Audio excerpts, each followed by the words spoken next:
بسم اللہ الرحمن الرحیم۔ السلام علیکم ورحمۃ اللہ وبرکاتہ۔ ناظرین گرامی، مہنگائی یا کاروبار کے آمدن کم ہو جانے کی وجہ سے اللہ تبارک و تعالیٰ کی رضا کے لیے خرچ کرنا مت چھوڑیں۔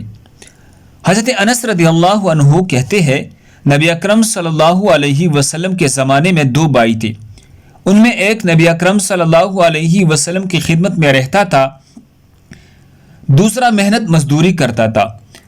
محنت مزدوری کرنے والے بھائی نے ایک مرتبہ نبی اکرم صلی اللہ علیہ وسلم سے اپنے اس بھائی کی شکایت کی جو آپ صلی اللہ علیہ وسلم کی خدمت میں رہتا تھا، تو آپ صلی اللہ علیہ وسلم نے فرمایا، شاید تجھے اسی کی وجہ سے روزی ملتی ہو۔ ہمیں کس کی وجہ سے رزق دیا جا رہا ہے؟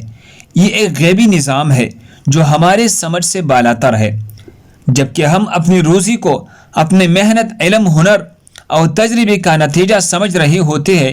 اس غلط سوچ کی وجہ سے ہم میں سے اگر کوئی کسی رشتہ دار یا غریب کی مدد یا کسی دینی فلاحی کام میں خرچ کر رہا ہوتا ہے اور کاروبار کے آمدن کم ہو جائے یا مہنگائی بڑھ جائے تو ہم ان کی مدد چھوڑ کر سب سے پہلے اسی دروازے کو بند کرتے ہیں، جس کی وجہ سے شاید اللہ تعالی نے ہم پر رزق کی وسیع دروازے کھولی ہوئی تھی۔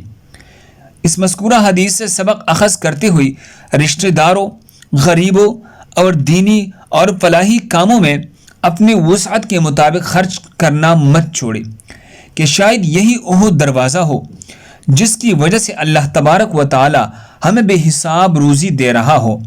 اللہ ہم سب کو اس پر عمل کرنے کی توفیق عطا فرمائے۔ دوسری مسلمانوں کے فائدے کے لیے آگے ضرور شیئر کریں۔